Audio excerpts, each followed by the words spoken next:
Bismillahirrahmanirrahim. As-subuhatu li jalalik. Allahumma ya qayyum. Afid alaina min adaimi barakatik.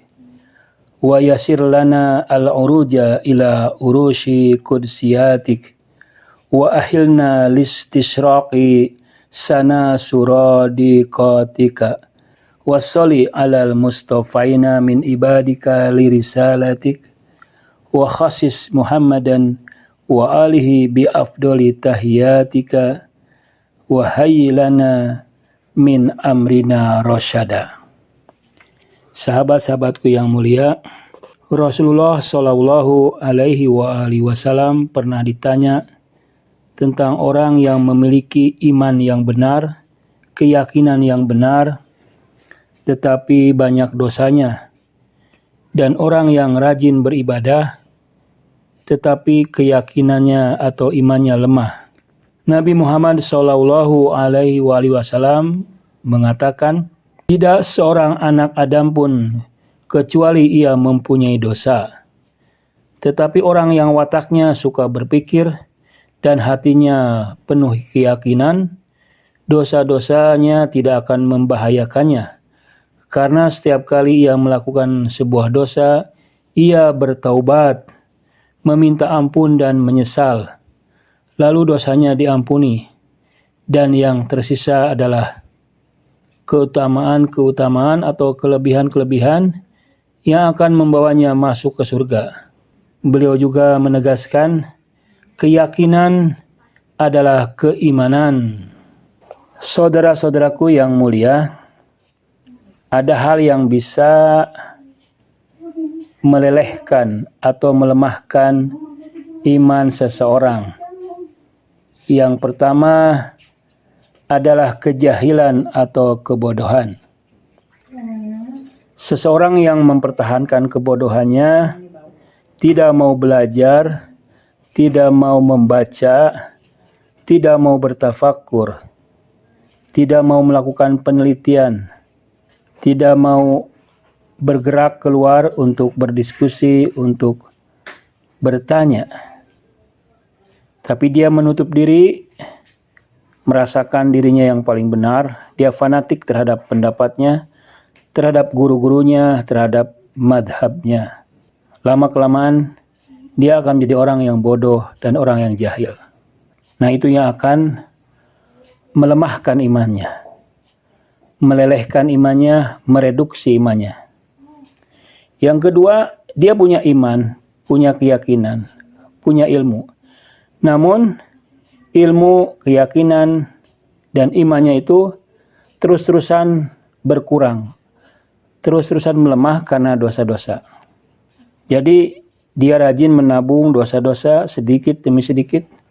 Dengan gibah, dengan hasud, dengan suudon kepada Allah, dengan melanggar perintah-perintah Tuhan, dan dengan meremehkan dosa-dosa kecil. Dan itu terus dilakukan tanpa dia berusaha menghentikannya. Ketika itu sudah jadi kebiasaan, terakumulasi, itu akan menjadi besar.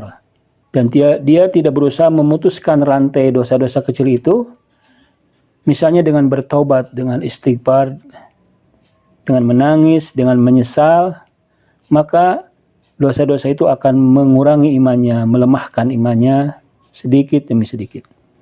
Kalau iman sudah lemah, sudah berkurang, semakin meleleh, maka ada kemungkinan dia akan mengalami su'ul khatimah. Na'udzubillahi min dzalik. Yang kedua, dia punya iman, punya ilmu, punya keyakinan. Namun pada saat yang sama, dia membiarkan dirinya dikalahkan oleh perasaannya. Dia membiarkan dirinya selalu cemas, membiarkan dirinya selalu panik, selalu mudah dipengaruhi oleh hal-hal yang eksternal. Dia tidak tegas untuk menjadi kuat. Dia selalu lemah menghadapi orang-orang yang negatif, orang-orang yang toksik, lingkungan yang toksik, atau pengaruh-pengaruh buruk yang lainnya. Dia membiarkan dirinya takut, dia membiarkan dirinya terpengaruh, cemas, gelisah, tidak percaya diri. Bahkan di depan orang-orang bodoh, dia tidak yakin dengan ilmunya, sehingga ia didominasi, dikuasai oleh orang bodoh. Dan kemudian, dia tidak berusaha untuk dekat dengan ulama, cendekiawan, atau intelektual. Dia membiarkan dirinya jauh. Dia punya pikiran yang subjektif, individualis, solitari, dan merasa berkecukupan. Padahal dalam keilmiahan, kealiman seseorang itu harus dibuktikan di depan orang. Kalau dia punya keyakinan baru, punya pendapat baru, itu harus dipublikasikan dengan cara apapun agar bisa dinilai orang. Agar bisa dievaluasi orang apakah itu memang inovasi yang baru, benar, atau memang ada kesalahan. Dia tidak ingin dirinya diketahui kelemahan-kelemahannya, atau dirinya tidak siap, atau dirinya merasa saya sudah paling benar. Cara saya, metode saya paling komprehensif, saya merasa yang paling rajin belajar, saya merasa paling alim, paling ilmuwan. Jadi dia tidak ingin membukakan dirinya terhadap penilaian orang lain. Dan kemudian juga tidak berusaha bergabung dengan majelis-majelis ilmu. Ada beragam ratusan majelis-majelis ilmu di depan kita ini. Tapi dia tidak berusaha mengkoreksi dirinya, memverifikasi pandangan-pandangan dirinya, keyakinan dirinya.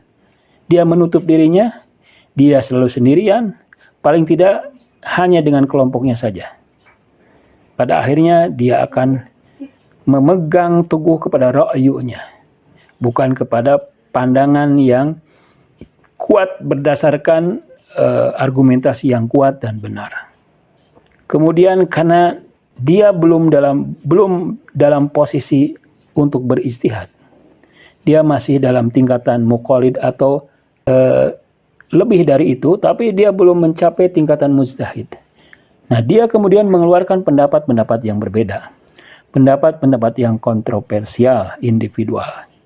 Akhirnya dia merasakan bahwa pendapat itu yang paling benar, pendapat itu yang paling valid, dan itu jelas akan mereduksi, mengurangi imannya sedikit demi sedikit. Dia tidak menyadarinya itu, dan kemudian dia akan merasa gelisah, merasa kekurangan. Tapi karena dia tidak terbiasa berinteraksi, bersosialisasi dengan kaum ilmuwan, baik itu dalam bentuk tulisan atau dalam bentuk dialog, maka kemudian kebodohan dan sikap-sikap yang tidak baik itu akan melemahkan imannya. Ketika lemah iman, maka yang dominan adalah perbuatan-perbuatan yang negatif, cinta dunia, dan jauh dari Tuhan. Na'udzubillahi min dzalik. Wassalamualaikum warahmatullahi wabarakatuh.